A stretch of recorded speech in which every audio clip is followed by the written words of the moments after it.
Bonjour et bienvenue dans un nouvel épisode de Dans mon cœur de guerrière. Aujourd'hui, j'aimerais ouvrir mon cœur sur un sujet qui m'a longtemps enfermée, qui m'a fait souffrir, mais qui m'a aussi permis de grandir et de renaître plus forte. La dépendance affective.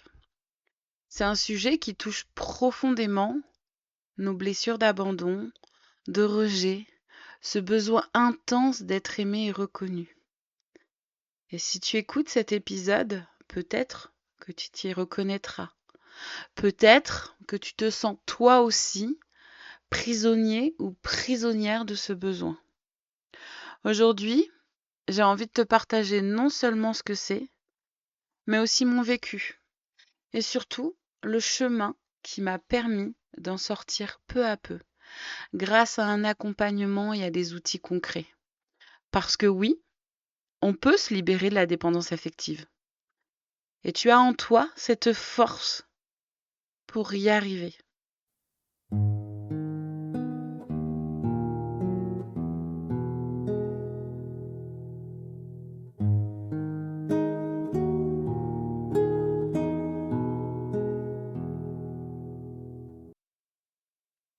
La dépendance affective, c'est ce besoin presque vital d'avoir l'autre à ses côtés. C'est croire que notre valeur dépend de son regard, de son attention ou de sa présence. Concrètement, elle se manifeste par la peur d'être seul, l'angoisse quand l'autre s'éloigne, la sensation de ne pas exister sans reconnaissance extérieure et la tendance à s'oublier pour plaire, pour être aimé. Et derrière cela, il y a souvent des blessures profondes. La peur de l'abandon, la blessure de rejet, parfois un manque d'amour de soi cultivé depuis l'enfance. Et c'est une véritable prison invisible. Parce que tant qu'on cherche à l'extérieur ce qu'on ne s'offre pas à soi-même, on reste dépendant. Pendant des années, j'ai vécu dans cette prison. Je peux te dire que pour moi, rester seule, c'était insupportable. Le silence, l'absence, le vide, tout ça me plongeait dans une angoisse terrible. J'avais besoin que la personne avec qui j'étais soit là, qu'elle m'écoute, qu'elle me rassure, qu'elle me montre que j'étais importante. Sans cette attention, je me sentais vide, sans reconnaissance. Je me sentais inexistante. Il y avait des moments où je n'arrivais littéralement à rien faire, comme si je n'avais pas la force d'exister par moi-même.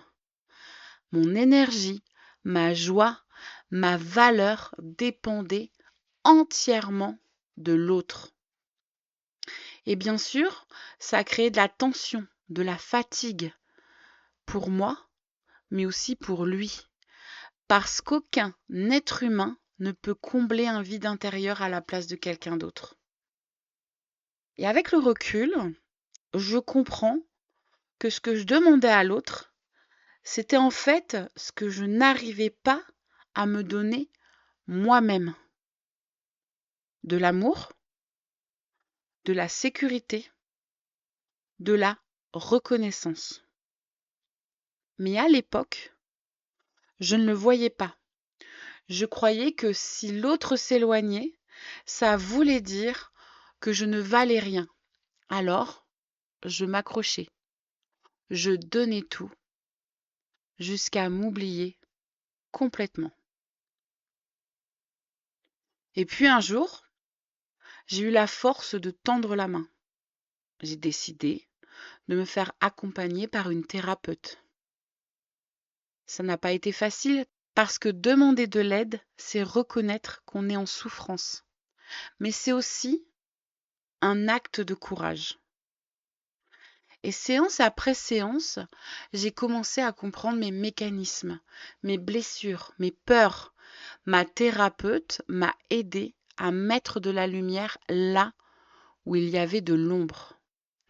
Elle m'a donné des outils concrets pour revenir à moi, pour me reconnecter à qui je suis vraiment en dehors du regard des autres.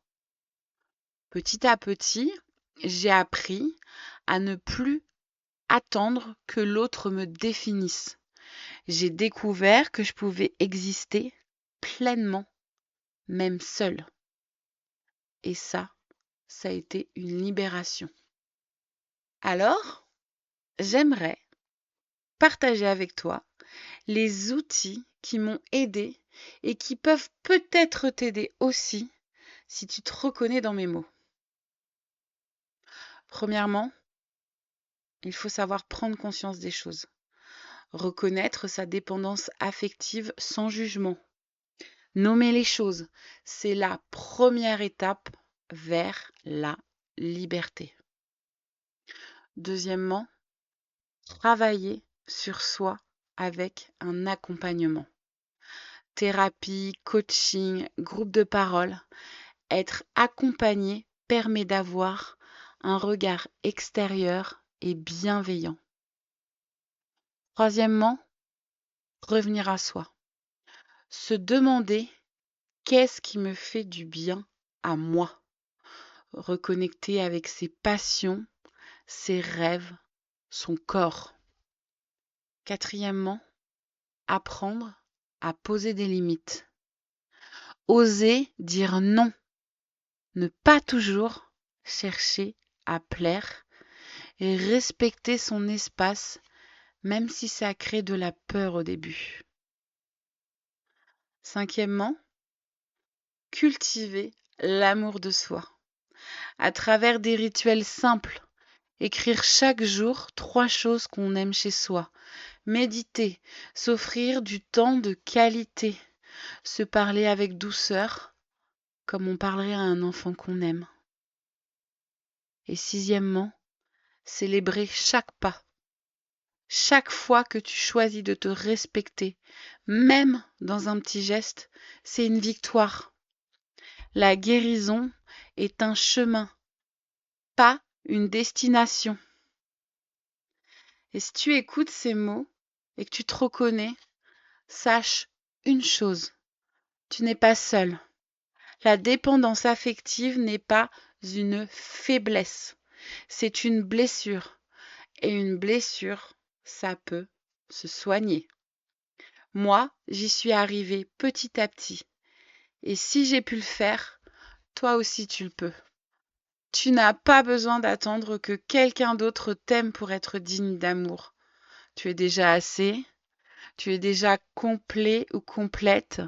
Et en toi, il y a cette guerrière, ce guerrier qui n'attend que de renaître. Je te remercie d'avoir partagé ce moment avec moi. Et si cet épisode t'a parlé, n'hésite pas à le partager, à laisser un mot ou simplement à le garder comme un rappel. Parce que tu mérites l'amour et d'abord le tien. À très vite, cœur vaillant.